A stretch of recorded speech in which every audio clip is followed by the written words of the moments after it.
യഹൂദയുടെ സിംഹം നമുക്ക് വേണ്ടി യുദ്ധം ചെയ്യട്ടെ. Let the lion of ജൂഡ fight for you. ദൈവം യുദ്ധവീരനാണ്. യുദ്ധത്തിൽ ഒരിക്കൽ പോലും എൻ്റെ ദൈവം തോറ്റിട്ടില്ല, തോക്കാൻ പോകുന്നുമില്ല. സ്വർഗം, ഭൂമി, പാതാളം മൂന്നും ദൈവത്തിൻ്റെ ആധിപത്യത്തിലാണ്. അവന് പിശാചിന് ദൈവത്തെക്കാട്ടി ഒരു വിലയില്ല. ദൈവം കൊടുത്ത ശക്തിയേ ഉള്ളൂ പിശാചിന്. ലൂസിഫർ എന്ന് പറഞ്ഞവന് സകല കഴിവുകളും രത്നങ്ങൾ കൊണ്ടും മ്യൂസിക്കൽ ഇൻസ്ട്രുമെൻ്റ് കൊണ്ടും ദൈവത്തെ വർഷിപ്പ് ചെയ്യാൻ വേണ്ടി ഉണ്ടാക്കിയ ഒരു മാലാഖ അല്ലെങ്കിൽ ഏഞ്ചലാണ് ലൂസിഫർ. അവന് ദൈവം സകല കഴിവും കൊടുത്തു. പക്ഷേ ഞാനെന്ന ഭാവം കയറി വന്നപ്പം ഞാൻ ദൈവത്തെ പോലെയാകും, ദൈവത്തിൻ്റെ കൂടെ ഇരിക്കും, ഞാൻ ഉത്തരഗിരിയിൽ ഭവനം വീട് വെക്കും, ഞാൻ അവിടെ ഇരിക്കും, ഞാൻ ദൈവമാകും എന്നൊക്കെ ചിന്തിച്ചതേ ഉള്ളൂ, പറഞ്ഞില്ല. ചിന്തിച്ചപ്പോഴേ ദൈവത്തിന് ചിന്ത വായിക്കാൻ നോക്കും. ചിന്തിച്ചപ്പോഴേ അവനെ വെട്ടേറ്റ് നിലം പരിശാക്കി. അത് അരുണോദയ ശുക്രൻ വീണത് ഭൂമിയിലാണ്. അതോടെ ഭൂമി പാഴും ശൂന്യവുമായി മാറി. അവൻ എവിടെ ചെല്ലുന്നു അവിടെ നശിപ്പിക്കും. 1/3 ഏഞ്ചൽസ് പോലും അതിൻ്റെ കൂടെ, അത് 1/3 ദൈവത്തിൻ്റെ ദൂതന്മാരും അതിൻ്റെ കൂടെ താഴെ വന്നു. അപ്പോൾ ഇവനെ അവിടെ നിർത്തിയാൽ ഇൻഫ്ലുവൻസ് ഇത് തന്നെയല്ലേ. ഒരു ചെറിയ കരട് വീട്ടിലോട്ട് കയറി വരും, നാശം പോലെ ഒരു തങ്കരും ആ കുടുംബം മുഴുവനും നശിപ്പിച്ച് കളയും. സൂക്ഷിക്കുക. ആരാണ് നമ്മുടെ ഇടപെടുന്നത്? നമ്മുടെ കുഞ്ഞുങ്ങൾ ആരുടെ കൂടെ? കർത്താവേ, നിനക്ക് ഹിതമില്ലാത്തവരുമായിട്ട് കൂട്ടുകെട്ടുണ്ടാക്കരുതെന്ന് പ്രാർത്ഥിക്കുക. അതല്ല എങ്കിൽ അവർ പോകുന്നിടത്ത് കർത്താവേ, നിൻ്റെ രക്തം അവിടെ ഒഴിച്ചിട്ട് അവരിൽ കൂടെ മനസ്സാന്തരം, അങ്ങനെ പ്രാർത്ഥിച്ചാൽ ദൈവം കേൾക്കും. അമേരിക്കയിൽ ഒരു സ്ത്രീയെ കോളേജിൽ പഠിക്കാൻ പോകുന്ന മകന് വേണ്ടി പ്രാർത്ഥന, എന്നും പ്രാർത്ഥന, അവൻ കേൾക്കൂല, ഒരു തരത്തിൽ അനുസരണത്തില്ല. അവസാനം അമ്മയെടുത്ത് അവൻ്റെ ഷർട്ടിനകത്ത് ദൈവവചനം കയറ്റി വെക്കും, അവൻ്റെ പാൻറ്റിൻ്റെ പോക്കറ്റ് കയറ്റി വെക്കും, അവൻ്റെ ഷൂസിനകത്ത് ദൈവവചനം കയറ്റി വെക്കും, അവൻ്റെ എല്ലാ സ്ഥലത്തും ഈ അമ്മ വചനങ്ങൾ എഴുതി കയറ്റി വെച്ചുകൊണ്ടിരിക്കും. കാരണം അവർ പറയും ഇത് ഈ വചനം ജീവനുള്ളതല്ലേ, ഇത് പ്രവർത്തിക്കുക. അവരുടെ വിശ്വാസം. അവരങ്ങനെ ശക്തമായിട്ട് ഈ മകന് വേണ്ടി പ്രാർത്ഥിച്ചുകൊണ്ടേയിരുന്നു. പക്ഷെ ഒരു മാറ്റവും കണ്ടില്ല. ഒരു ദിവസം ഇവൻ്റെ കൂട്ടുകാരൻ വന്നു, നിൻ്റെ ഷൂസ് ഞാനൊന്ന് കളിക്കാൻ ബോറോ ചെയ്തിട്ടെ എന്ന് ചോദിച്ചു. അവനത് എടുത്തുകൊണ്ട് പോയി. അവൻ ആത്മാവിലങ്ങ് നിറഞ്ഞു.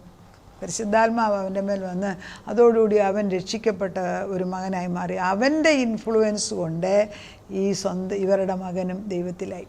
ഞാൻ പറയുന്നത്, നമ്മുടെ മക്കൾ പോകുന്ന വഴി കൂട്ടുകെട്ട് തെറ്റാണ്. നമുക്ക് അവർക്ക് വേണ്ടി കൂടെ വെച്ച് പ്രാർത്ഥിക്കാം. കർത്താവേ, ഈ മഹാസമുദ്രം, ജീവൻ്റെ സമുദ്രത്തിനകത്ത്, ജീവൻ്റെ കരുണയുടെ കടലിനകത്തോട്ട് നിങ്ങളെല്ലാം അങ്ങ് ഇടുക. അവരെവിടെയെല്ലാം ഏതെല്ലാം തരത്തിൽ കളിച്ചാലും എൻ്റെ കർത്താവ് അറിയാതെ ഒന്നും സംഭവിക്കത്തില്ല. എൻ്റെ മക്കളെ അതുപോലെ തന്നെ അവരെയും കൂടെ നിൻ്റെ സന്നിധിയിലോട്ട് ഏൽപ്പിക്കുന്നു എന്ന് പറഞ്ഞൊന്ന് പ്രാർത്ഥിച്ച് നോക്കിക്കേ, ദൈവത്തിൻ്റെ ആത്മാവ് ഇറങ്ങി വരും. അതാണ് വിശുദ്ധമായ പ്രാർത്ഥന. അങ്ങനെ നമ്മുടെ പ്രാർത്ഥന പലപ്പോഴും സ്വന്തം മക്കൾക്കല്ലായിരിക്കും ചെന്നുകൊള്ളുന്ന വേറൊരാൾക്കാണ്. വചനമെടുക്കുന്നത് യെശയ്യാ പ്രവാചകൻ 31:4-6 വരെയുള്ള വാക്യം. യഹൂദയുടെ സിംഹത്തിന് യഹോവ എന്നോട് ഇപ്രകാരം അരുളി ചെയ്തിരിക്കുന്നു. നമ്മളോട് സംസാരിക്കുക. അവനവൻ്റെ ആയിട്ട് എടുത്തോണേ. സിംഹമോ ബാലസിംഹമോ ഇര കണ്ട് മുരളുമ്പോൾ ഇടയകൂട്ടത്തെ അതിൻ്റെ നേരെ വിളിച്ചു കൂട്ടിയാലും അത് അവരുടെ കൂക്കുവിളി കൊണ്ട് പേടിക്കാതെയും അവരുടെ ആരവം കൊണ്ട് ചുളുങ്ങാതെയും ഇരിക്കുന്നത് പോലെ സൈന്യങ്ങളുടെ യഹോവ സിയോൻ പർവ്വതത്തിലും അതിൻ്റെ ഗിരിയിലും യുദ്ധം ചെയ്യുവാൻ ഇറങ്ങി വരും.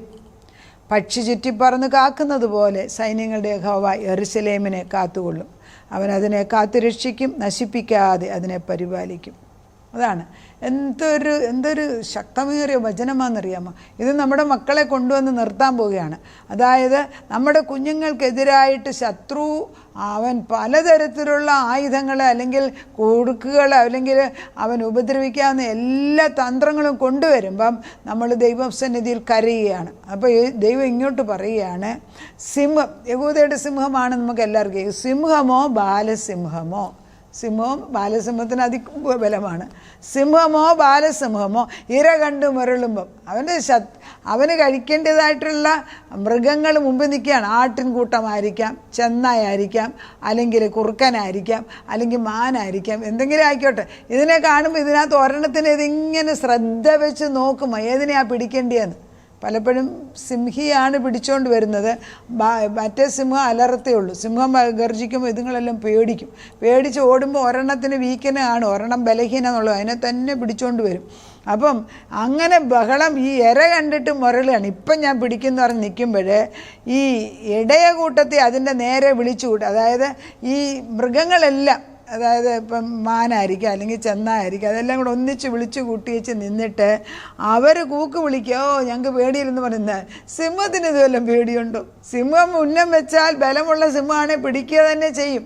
പിന്നെ യഹൂദയുടെ സിംഹം തോൽക്കുന്ന ക്വസ്റ്റ്യൻ ഇല്ലല്ലോ. അപ്പം എന്നൊക്കെ ആരവം വെച്ചാലും ഈ ആരവം കൊണ്ട് ചുളുങ്ങാതെ ഇരിക്കും. ആരവം കൊണ്ടൊന്നും ഈ സിംഹം പേടിക്കുന്നതല്ല. ഇത് എൻ്റെ സിംഹം യഹൂദൻ, എൻ്റെ വലതുഭാഗത്ത് എൻ്റെ പുറകിലുണ്ട്, എൻ്റെ ഇടതുഭാഗത്തുണ്ട് ദൈവത്തിൻ്റെ ആത്മാവ്. മനസ്സിലാക്കണം, അത്ര ശക്തനായവന്. ഈ സൈന്യങ്ങളുടെ യഹോവ സിയോൻ പർവ്വതത്തിലും അതിൻ്റെ ഗിരിയിൽ യുദ്ധം ചെയ്യുവാൻ ഇറങ്ങി വരും. ഈ ദൈവം എനിക്ക് വേണ്ടി ഇറങ്ങി വരുമെന്ന്. ആർക്ക് വേണ്ടി? നമ്മുടെ മക്കൾക്ക് വേണ്ടി, നമ്മുടെ കുടുംബത്തിന്, നമ്മുടെ ഭർത്താവിന് വേണ്ടി, അമ്മയപ്പന്മാർക്ക് വേണ്ടി, മക്കൾക്ക് വേണ്ടി, നമ്മുടെ ആവശ്യങ്ങൾക്ക് വേണ്ടി, ബിസിനസ്സിന് വേണ്ടി. എന്താണ് നമ്മൾ ചോദിക്കുന്നത്? നിങ്ങളുടെ ആവശ്യം എന്താണ്? രോഗത്തിന് വേണ്ടി. ശത്രുവിനെ അടിച്ചിറക്കാൻ ദൈവം ഇറങ്ങി വരുമെന്ന്. രോഗസൗഖ്യം. ഈ രോഗം പലപ്പോഴും പാപം കൊണ്ടാണ്. പിന്നെ ഈ കാലങ്ങളിൽ ഏറ്റവും കൂടുതൽ രോഗം ഞാൻ കാണുന്നത് ഭയം കൊണ്ടാണ്. നമ്മുടെ ശരീരത്തിലൊരു അതായത് ഒരു സ്ക്വാട്ടർ എന്ന് പറയും, അതായത് നമ്മളുടെ ശരീരത്തിൽ ഒരു ദുഷ്ടൻ അന്യൻ കയറി ഇരുന്നാൽ അതവിടെ ഇരുന്നോട്ടെ എന്ന് പറഞ്ഞാൽ അവൻ കൂട് വെച്ചിരിക്കും. അടിച്ചിറക്കാനുള്ള ശക്തി നമുക്ക് ദൈവം തന്നിട്ടുണ്ട്. കാരണം ദൈവത്തിൻ്റെ ആത്മാവ് വസിക്കുന്ന ആലയമാണ്. അതാർക്കറിയാം? ഇത്രയും പത്തറ്റിക്കായിട്ട്, അതായത് രോഗം വരുമ്പോഴത്തേക്ക് നമ്മുടെ ഈ വിശ്വാസവും ബലവും ശക്തിയും ആരെന്നെ പറഞ്ഞാലും നമുക്ക് അന്നേരം ഒന്നും ഓർമ്മ വരത്തില്ല. അത്ര ബുദ്ധിഹീന. അതായത് എൻ്റെ ജനതയെപ്പോലെ ബുദ്ധിയില്ലാത്തവരാരുണ്ട്? പറഞ്ഞാൽ ഇവർക്ക് മനസ്സിലാകത്തില്ല, കേൾക്കാൻ ഇവരുടെ ചെവി മന്ദിച്ചിരിക്കാൻ ദൈവം പറയുന്നു. പക്ഷേ എൻ്റെ ഒരിക്കലും ഒരു വരണ്ടേ? ഞാൻ എപ്പോഴും പറയുന്ന ഒരു പോയിൻ്റാണ്, എൻ്റെ ദൈവമേ, ഏത് പ്രശ്നത്തിൻ്റെ നടുക്കാണ് നിൻ്റെ അടുക്കലേക്ക് വരാനുള്ള ഹൃദയം നട്ടുകൊടുക്കണം. അത് പലപ്പോഴും സംഭവിക്കാത്തപ്പോൾ ഞാൻ ഇങ്ങനെ തന്നെ പ്രാർത്ഥിക്കണം, കർത്താവേ അവരുടെ ഹൃദയം മാറ്റി നിൻ്റെ ഹൃദയം വെച്ചു കൊടുക്കണം. ഇല്ല, എസെക്കിയേൽ പറയുന്നില്ലേ, യെരമ്യാ പറയുന്നില്ലേ, കല്ലുപോലുള്ള ഹൃദയം മാറ്റി ഞാൻ മാംസമുള്ള ഹൃദയമാർക്കും. അതാ പറയുന്നുണ്ട്, ഞാൻ പഴയ നിയമത്തിൽ സ്ലേറ്റിലാണ് തൻ്റെ കൽപ്പനകൾ എഴുതി കൊടുത്തത്. പുതിയ നിയമത്തിൽ എൻ്റെ ഹൃദയത്തിൽ, നമ്മുടെ മക്കളുടെ ഹൃദയത്തിൽ അവൻ്റെ വിരൽ കൊണ്ട് എഴുതി വെക്കണം. പറഞ്ഞാൽ കേൾക്കുന്ന ഒരു ദൈവമാണ് എനിക്കുള്ളത്. ആ ദൈവം പറയാണ്, സിംഹത്തിൻ്റെ മുമ്പിൽ ഒരേര നിൽക്കുമ്പോൾ സിംഹം അവർ കിടന്ന് കൂട്ടമായിട്ട് ബഹളം വെച്ചാലോ ആരവം ഇട്ടാലോ ഒന്നും സിംഹത്തിന് പേടിയില്ല. അതുപോലെ ദൈവമക്കൾക്കെതിരായിട്ട് പിശാച് എന്നൊക്കെ ബഹളം വെച്ചാലും കൂക്ക് വിളിച്ചാലും ആരവമിട്ടാലും അതുകൊണ്ടൊന്നും നീ പേടിക്കരുത്. പക്ഷേ ദൈവം പറയുന്നു, ഞാൻ സൈന്യങ്ങളുടെ യഹോവ നിങ്ങളുടെ ഇടയ്ക്ക് ഇറങ്ങി വന്ന് യുദ്ധം ചെയ്യുന്നു. അതായി വാഗ്ദത്തത്തിൻ്റെ അർത്ഥം. എടുത്തുപയോഗിക്കാൻ പക്ഷി ചുറ്റിപ്പറന്ന് കാക്കുന്നത് പോലെ സൈന്യങ്ങളുടെ യഹോവ യെരൂശലേമിനെ കാത്തുകൊള്ളും. ഇത് പലപ്പോഴും ഞാൻ മക്കൾക്ക് വേണ്ടി ഉപയോഗിക്കാറുള്ളതാണ്. പലപ്പോഴും ദൂരെ പഠിക്കുന്ന സമയത്തെല്ലാം, ദൈവമേ നീ ഒരു പക്ഷി ചുറ്റിപ്പറക്കുന്നതിന്, പക്ഷിക്ക് എല്ലായിടത്തും ഒരുപോലെ പറന്ന് ചെല്ലാൻ നോക്കും. അതുപോലെ കുഞ്ഞുങ്ങൾക്ക് ചുറ്റും നിൽക്കുന്നതിനാൽ നന്ദി പറയുന്നു എന്ന് ഞാൻ എപ്പോഴും പറയും. അവൻ അതിനെ കാത്തുരക്ഷിക്കും, നശിപ്പിക്കാതെ പരിപാലിക്കും. പിന്നെ ഒരു കുറ്റമുണ്ട് നമ്മളെക്കുറിച്ച് പറയുന്നത്, ഇസ്രായേൽ മക്കളെ, നിങ്ങൾ ഇത്ര കഠിനമായി മത്സരിച്ച് ത്യജിച്ച് കളഞ്ഞവൻ്റെ അടുക്കലേക്ക് തിരിച്ചു വരിക. അതായത് ദൈവത്തിൽ നിന്ന് ഓടിപ്പോകാൻ എന്തൊരു വ്യഗ്രതയാണെന്നറിയാമോ? ജഡം, ആ ചെറുപ്പത്തിൻ്റെ ആ ബലം വരുമ്പോഴത്തേക്ക് എങ്ങനെയെങ്കിലും ഞാൻ തന്നെത്താനെ എന്നുള്ളത് കാണിക്കാനുള്ള ഒരു ആഗ്രഹം, അത് നമ്മളിൽ കൂടെ തന്നെ പാസ് ചെയ്തായിരിക്കണം, അല്ലാതെ വേറെ എവിടെ നിന്ന് വന്നു. അമ്മയപ്പന്മാരുടെ സ്വഭാവം തന്നെയാണ്. പക്ഷേ അത് ഓരോ ഡിഗ്രി കൂടിക്കൂടിയാണ് അടുത്ത തലമുറ. നമ്മളതിനെ ബ്രേക്ക് ചെയ്യുന്ന യേശുവിൻ്റെ നാമത്തിൽ, വേരോട് പറിച്ച് കളയുന്ന കർത്താവേ. പിതാക്കന്മാരുടെ ബലഹീനത പുത്രന്മാരുടെ നീ ചോദിക്കത്തില്ല എന്ന് വാഗ്ദത്തം. അപ്പന്മാർ പച്ചമുന്തിരിങ്ങ കഴിച്ചാൽ അവരുടെ മക്കളുടെ പല്ല് പൊളിക്കത്തില്ലെന്ന് നീ പറഞ്ഞിട്ടുള്ള വചനം വെച്ച് ഞങ്ങൾ പ്രാർത്ഥിക്കുന്നു. പറ, ദൈവത്തിൻ്റെ ആത്മാവ് നമ്മുടെ മക്കൾക്ക് വേണ്ടി അനുഗ്രഹം. കർത്താവേ, നമ്മുടെ കുഞ്ഞുങ്ങളെ ഉപദ്രവിക്കുന്ന ശത്രു എത്ര വലുതാണെങ്കിലും എൻ്റെ ദൈവമേ, സിംഹമോ ബാലസിംഹമോ ഇര കാണുമ്പം പേടിച്ചോടിപ്പോയിട്ടുണ്ടോ? ഇല്ല കർത്താവേ. അതിന് ശക്തി ഉണ്ടെങ്കിൽ യഹൂദയുടെ സിംഹത്തിന് ഒരിക്കലും തെറ്റു പറ്റത്തില്ല. അവൻ ഞങ്ങൾക്ക് വേണ്ടി ദൈവത്തിൻ്റെ ആത്മ സിയോൻ്റെ മലയിൽ ഇറങ്ങി വന്നിട്ട് യുദ്ധം ചെയ്ത് ജയമെടുക്കുകയാണ്. അതുപോലെ തന്നെ അത് കഴിയുമ്പം ബാക്കി വാക്യത്തിൽ അതായത് യെശയ്യാ 31:4-6 അത് കഴിഞ്ഞിട്ട് 8-ാം വാക്യത്തിൽ ഇങ്ങനെ അറിയാം, എന്നാൽ അശ്ശൂർ പുരുഷൻ്റേതല്ലാത്ത വാളാൽ വീഴും. ശത്രുവാണ് അശ്ശൂർ. എന്നാൽ അസീറിയൻസ് എന്ന് പറഞ്ഞാൽ അങ്ങേയറ്റം ദ്രോഹം ചെയ്യുന്നവരാണ്. അവർ മനുഷ്യൻ്റെ കൈകൊണ്ടല്ലെന്ന്, ദൈവത്തിൻ്റെ കൈകൊണ്ട് വീഴും.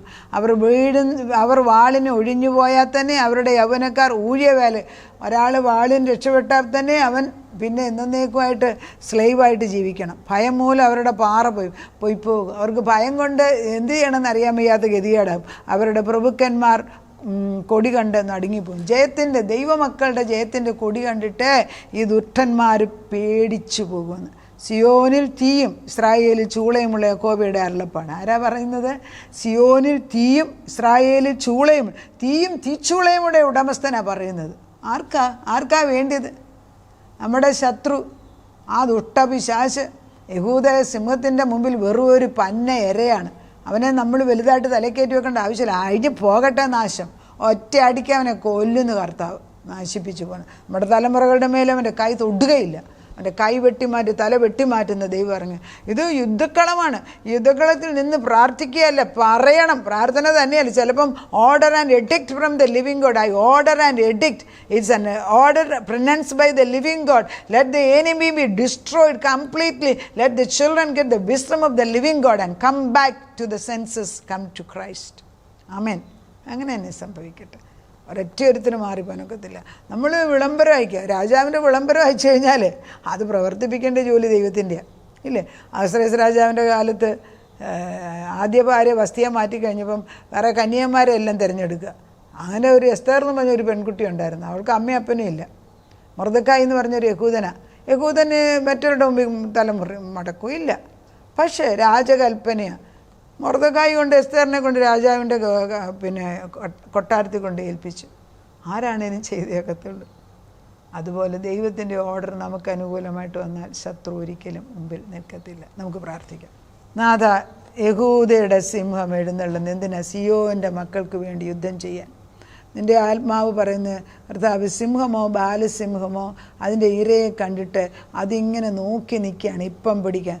അപ്പോൾ ഈ ദൈവത്തിൻ്റെ ആത്മാവ് പറയുന്നത് അതിനെതിരായിട്ട് നിൽക്കുന്ന പശുക്കളോ കാളകളോ ആട്ടിൻകുട്ടികളോ അല്ലെങ്കിൽ ചെന്നായ്ക്കളോ ഇവരെല്ലാം കൂടെ ഒന്നിച്ചു കൂടിയാൽ അവരെന്നാ ബഹളം വെച്ചാലും സിംഹത്തിന് പേടിയില്ല. അതുകൊണ്ട് കർത്താവേ, നീ പറയുന്നു, ഞാൻ നിങ്ങൾക്ക് വേണ്ടി യുദ്ധം ചെയ്യാൻ എഴുന്നള്ളി വരുന്ന ദൈവമാണ്. സിയോൻ്റെ മലയുടെ മുകളിൽ എഴുന്നള്ളി നിൽക്കുന്നത് ജയത്തിൻ്റെ കൊടിയുമായിട്ട്.